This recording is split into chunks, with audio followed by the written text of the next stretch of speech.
Nativity of Mary, the Holy Mother of God. Our Mass celebrant is Reverend Father Ronilo Ordines, SVD. Please all rise.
Let us begin our celebration in the name of the Father, of the Son, of the Holy Spirit.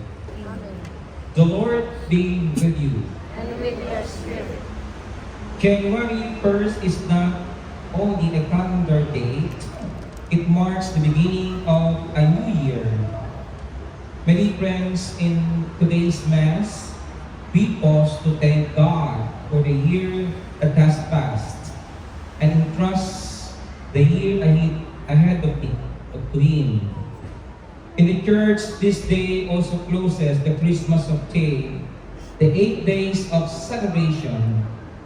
Christmas is a great feast, meant to be celebrated beyond a single day.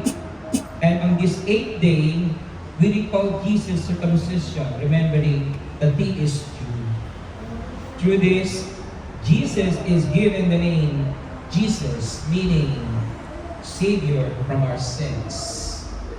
But He prays to make us worthy in this celebration. Let us recall our own shortcomings and failures and ask the Lord for His pardon and mercy. I confess to Almighty God and to you, my brothers and sisters, that I have greatly sinned in my thoughts and in my words, in what I have done, in what I have failed to do, through my fault, through my most grievous fault. Therefore I ask Blessed Mary, ever Virgin, all the angels and saints, and you, my brothers and sisters, to pray for me to the Lord our God. May Almighty God have mercy on us, forgive us our sins, and bring us to everlasting life. Amen.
O God, through the fruitful virginity of the Blessed Mary, bestow on the human race the grace of eternal salvation.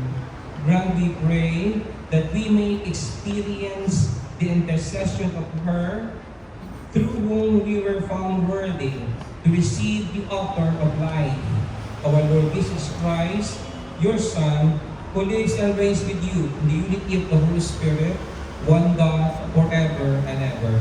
Amen.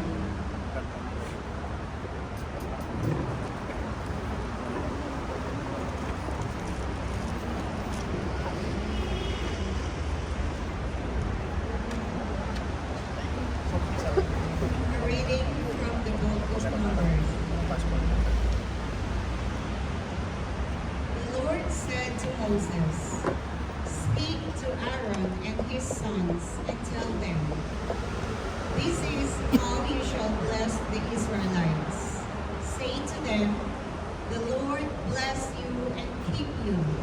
The Lord let his face shine upon you and be gracious to you. The Lord look upon you kindly and give you peace. So shall they invoke my name upon the Israelites, and I will bless them." The word of the Lord. Thanks be to God. May God bless us in his mercy. May God bless us in His mercy. May God have pity on us and bless us. May he let his face shine upon us. So may your way be known upon earth, among all nations, your salvation. May God bless us in His mercy. May the nations be glad and exult, because you rule the peoples in equity. The nations of the earth you guide. May God bless us in His mercy. May the peoples praise you, O God. May all the peoples praise you. May God bless us, and may all the ends of the earth hear him. May God bless us in His mercy.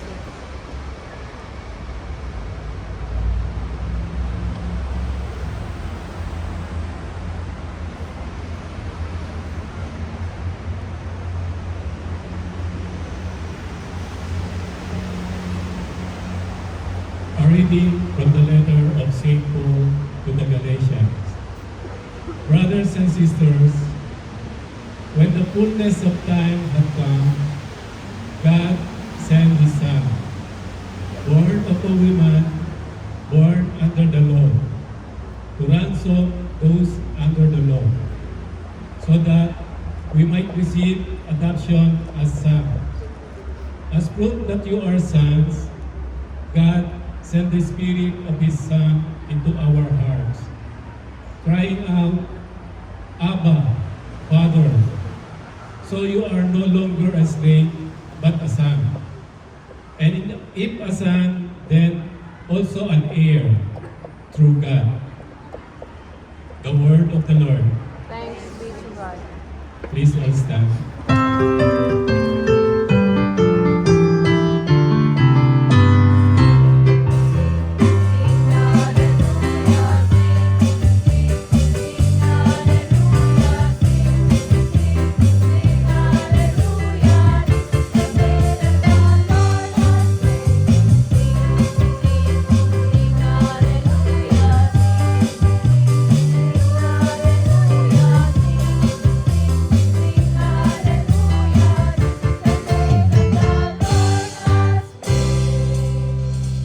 In the past, God spoke to our ancestors through the prophets.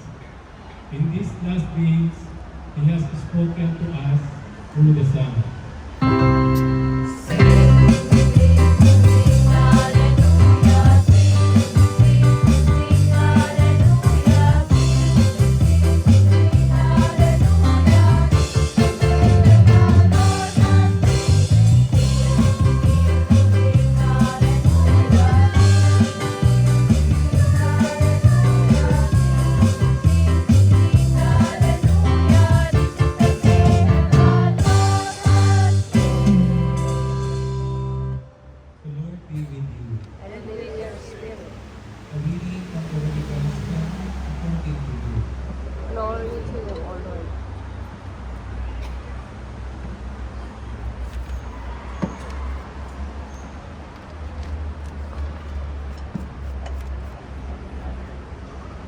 The shepherds went in haste to Bethlehem and found Mary in Jerusalem, and the infant lying in the manger. When they saw this, they made known the message that had been told them about this child. All who heard it were amazed, but what had been told them by the shepherds. And Mary kept all these things, reflecting on them in their heart. Then the shepherds returned, glorifying and praising God for all they had heard and seen, just as it had been told to them. When 8 days were completed for his circumcision, he was named Jesus, the name given him by the angel before he was conceived in the womb. The Gospel of the Lord. Praise to you, Lord Jesus Christ.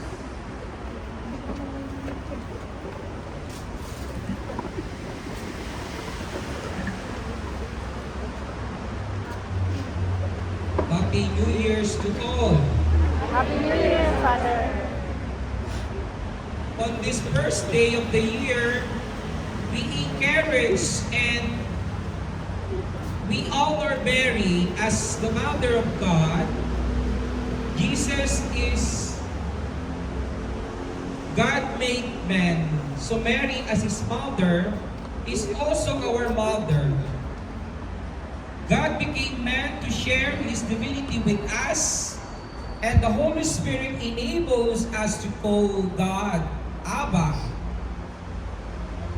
Consequently, we become children of God with Jesus as our brother, and Mary's maternal care extends to us as well.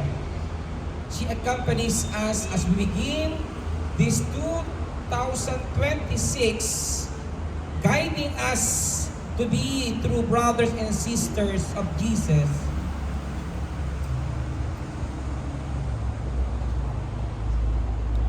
Please allow me to give you some thoughts about this dogma. The Council of Ephesus, convened in the year 431 AD, proclaimed that Jesus is both truly God and truly man. Simultaneously, it granted Mary the title Theotokos, which means God-bearer or the Word-bearer. This proclamation makes explicit that Jesus is not partly divine and partly human, nor is he solely divine or merely human. But honoring Mary with the little title Mother of God, the Council teaches the people that Jesus possesses both natures, human and divine. And his humanity is affirmed through Mary's role as his mother, while his divinity is recognized in the title Mother of God. Ultimately, Jesus is understood to be both God and man, through God and through man. But the question is, what would be the main role of Mary? She has a pivotal role in salvation history. Why? Through her, we receive Jesus, the author of life, that is reflected in the Marianis Cultus, number 5. And this is one of the church document. Consequently, we become brothers and sisters of Jesus, and Mary's mother becomes our mother as well. My dear friends, on the first day of the year, as we begin by honoring Mary, the Mother of God and the Mother of the Church, as we embark on our renewed journey of faith, our pilgrimage toward Jesus, we can reflect on the three attitudes evident in the reaction of Jesus' arrival in today's gospel. One, it was demonstrated by the shepherd in an attitude of understanding. Parang kayo, nakinig, nakaunawa. The Gospel of Luke notes, when they saw the infant lying in the manger, they told others what had been told them about this child. Yung nakita ninyo, ibinubunganga ninyo. That is the attitude of the first Christian shepherd. The perceptive stand leads them to glorify and praise God. Take notice, to understand God's way is to glorify Him. To live according to His Word is to give Him glory. Indeed, our comprehension of God's plan should lead us to admire, appreciate, and affirm His will for us.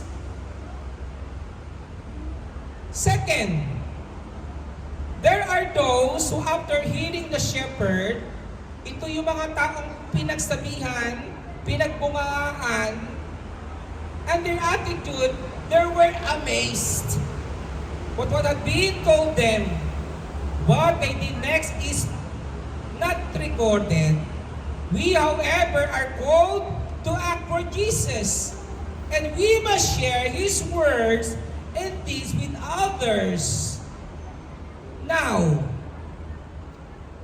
and this is my challenge for us to you, na upon hearing this good news, ibunganga ninyo, hindi lang minamarites. Yun ang kulang sa atin. What you heard here today is a form of witnessing ang ganda ng misa. The homily indeed attracts me most. Mahirap ang naalala. Hindi naalala yung kwento. Ang maalala dapat should be the content of the homily itself. I am right? Hello? Hindi naalala yung kwentong parang teleserye. No! The important is the content of the gospel for today. The third is arises through Mary. In the gospel for today, Luke records her response this way. Mary kept all these things and pondered them in their heart. Who among you the mothers here, can you raise your hand? Di ba ang isang ina, pinagbubulay-bulay niya ang lahat ng bagay hanggang sa mga darating na araw. This is the attitude of Mary. She pondered and kept in her heart. Kahit masakit, anumang sakit, you kept it in your heart. Yes or no? Sino sa inyo walang problema sa buhay, pakitaas ang kamay. Kasi isa lang po sasabihin ko, welcome to National Mental Hospital. Tawa tuloy kayo. Ibig sabihin among of you has several problems. Yes or no? Yes. Because you are normal. If you have problems, you are normal. No problem, abnormal. And that is why this should be our attitude.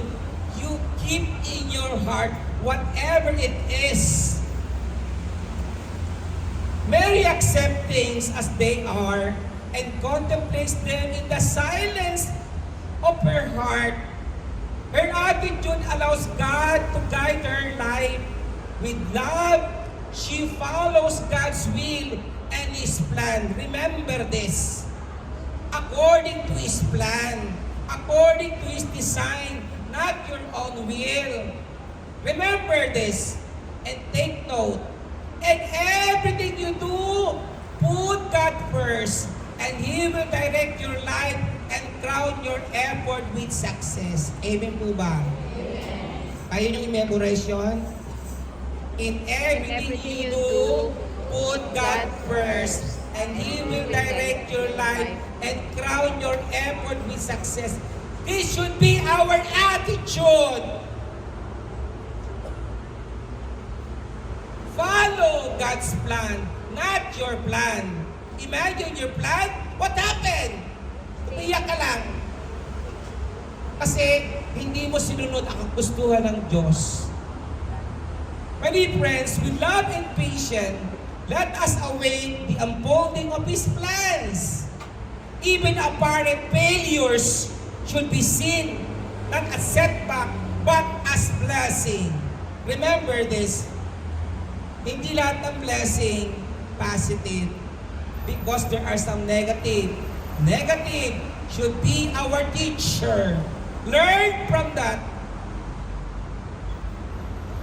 My dear friends, as we welcome this new year, 2026, with a heartfelt petition for God's blessing, in the first reading taken in Numbers, it said, and I quote, "The Lord bless you and keep you. The Lord let His face shine upon you and be gracious to you. And the Lord look upon you with favor and give you peace." Amen. We all rise.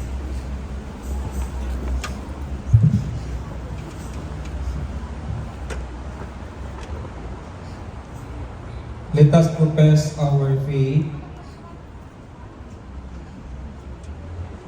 I believe in one God, the Father Almighty, maker of heaven and earth, of all things visible and invisible.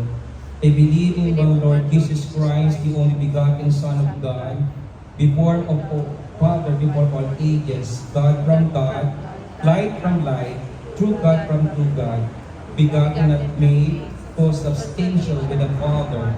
Through Him all things were made. For as man and for our salvation, He came down from heaven. Let us pause and bow our heads.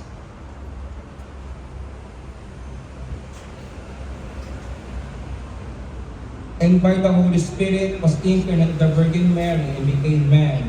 For our sake He was crucified under Pontius Pilate. He suffered death and was buried, and rose again on the third day, in accordance with the Scriptures.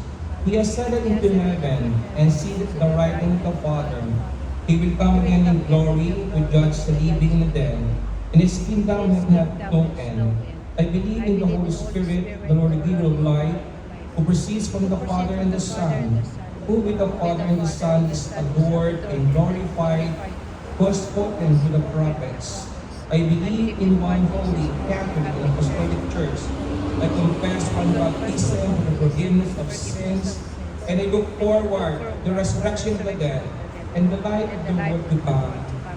Amen.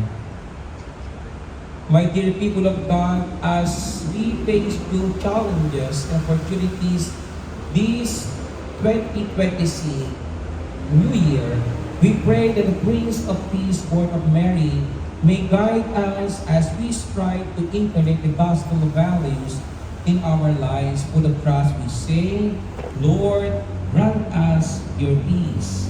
Lord, grant us your peace.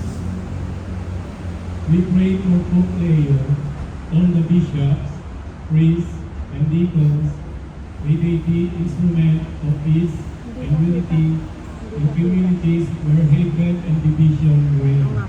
We pray. We pray for the leaders of nations. May they value dialogue more than dissent and promote restorative justice so that people may live in tranquility and work for their advancement. We pray. We pray for world peace. Our world is filled with conflict and war. Countless families have lost their home and live in fear and pain. May the Lord enlighten the leaders of nations, that they may disarm and build peace, grounded in human dignity, through trust and love. We pray. We pray for all of us. May the Mother of God and Queen of Peace, protect us against adversity and sin. May we be instrument of God's peace throughout this year. We pray. Let us pray for the urgent concern of our community and our personal intentions.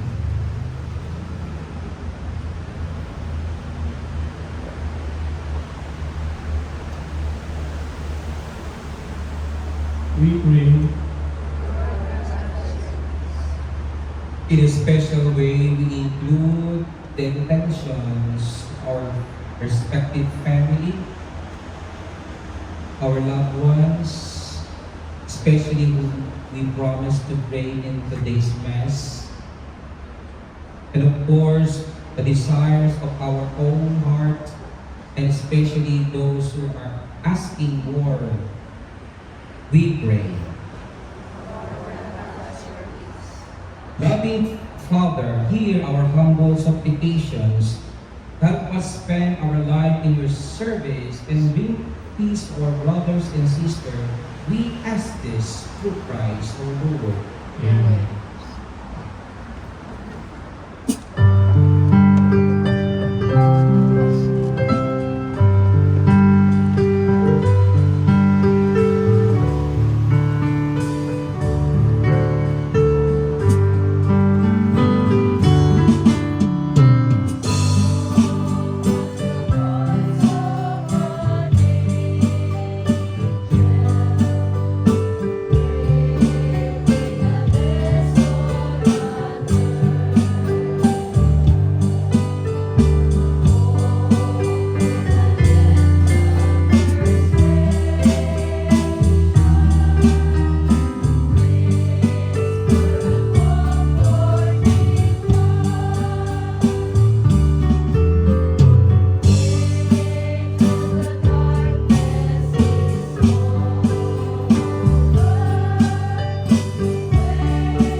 Pray, brothers and sisters, that my sacrifice and yours may be acceptable to God, the Almighty Father.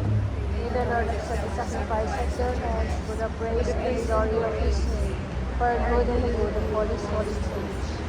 O God, who in your kindness begin all good things and bring them to fulfillment, grant to us who find joy in the solemnity of the Holy Mother of God, that just as we glory in the beginnings of your grace, so one day we may rejoice in its completion through Christ our Lord.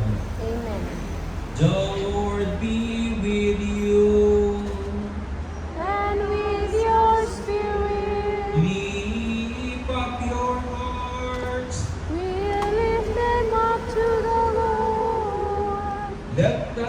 thanks to the Lord our God.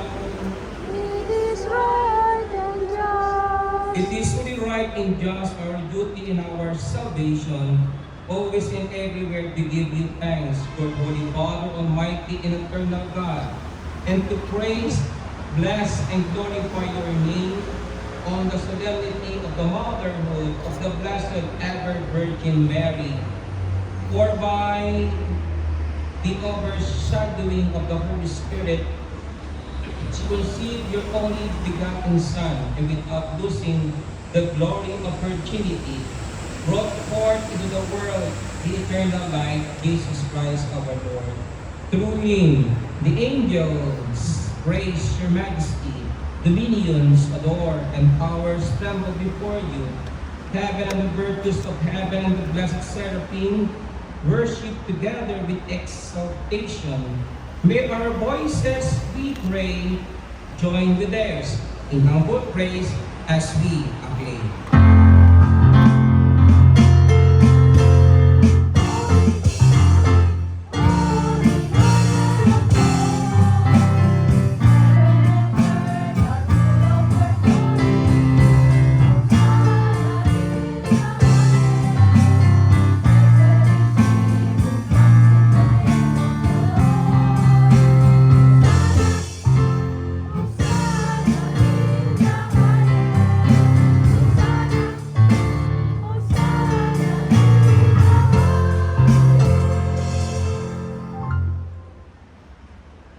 You are indeed holy, Lord, the font of all holiness.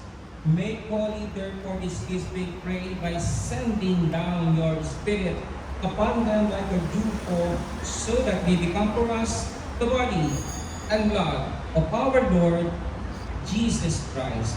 At the time he was betrayed and entered willingly into his passion, he took bread and gave thanks, broke it, and gave it to his disciples, saying, "Take this, all of you, and eat of it, for this is my body, which will be given up for you."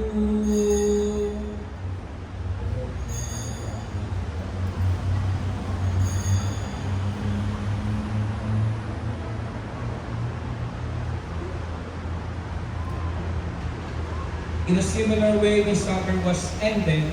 He took the chalice and once more given thanks. He gave it to his disciples, saying, "Take this, all of you, and drink from it, for this is the chalice of my blood, the blood of the new and eternal covenant, which we pour out for you and for many for the forgiveness of sins.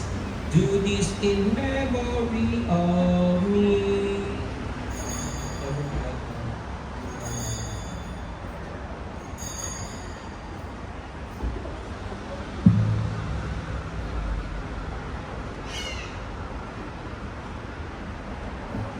The mystery of faith.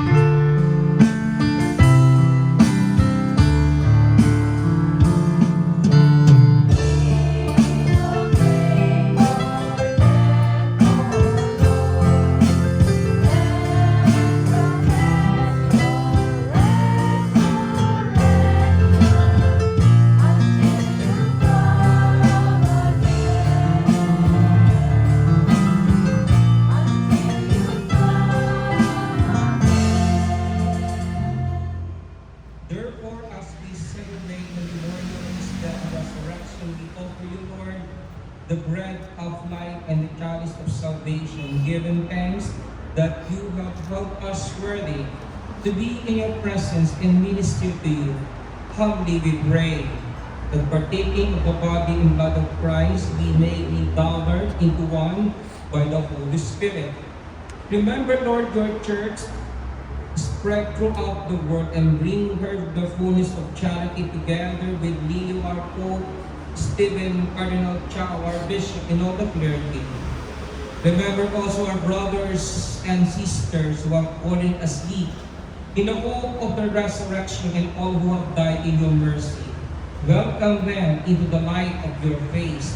Have mercy on us, all we pray, that with the Blessed Virgin Mary, the Mother of God, with Saint Joseph, her most chaste spouse, With the blessed apostles, Saint Arnold Johnson, Joseph Fernandez, Mary Helena, Blessed Josefa, with the SPD Martyrs, with all the saints who have pleased you throughout the ages, we will merit to be co-heirs to eternal life, and we praise and glorify you through your Son, Jesus Christ.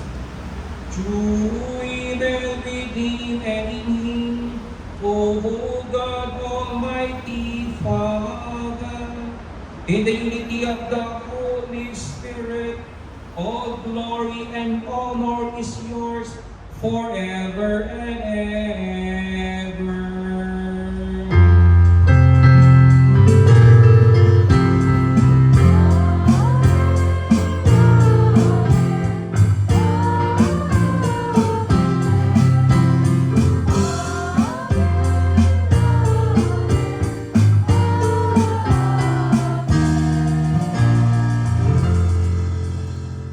While the Savior's command informed with divine teaching, we dare to say,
deliver us, Lord, we pray, from every evil, graciously grant peace in our days, that by the help of your mercy we may be always free from sin and safe from all distress, as we await the blessed hope in the coming of our Savior, Jesus Christ.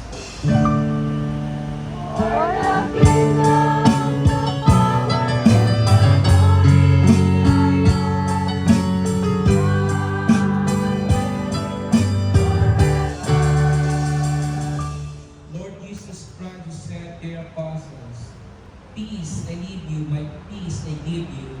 Look not on our sins, but on the faith of your church, and graciously grant her peace and unity in accordance with your will, who live and reign forever and ever. Amen. The peace of the Lord be with you always. And with your spirit. Now, to offer each other the sign of peace. Peace be with you.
Behold the Lamb of God, behold him who takes away the sins of the world. Blessed are those who do the supper of the Lamb. Lord, I am not worthy that you enter under my roof, but only say the word, and my soul shall be healed. May the body and blood of Christ keep this sacred. Turn by.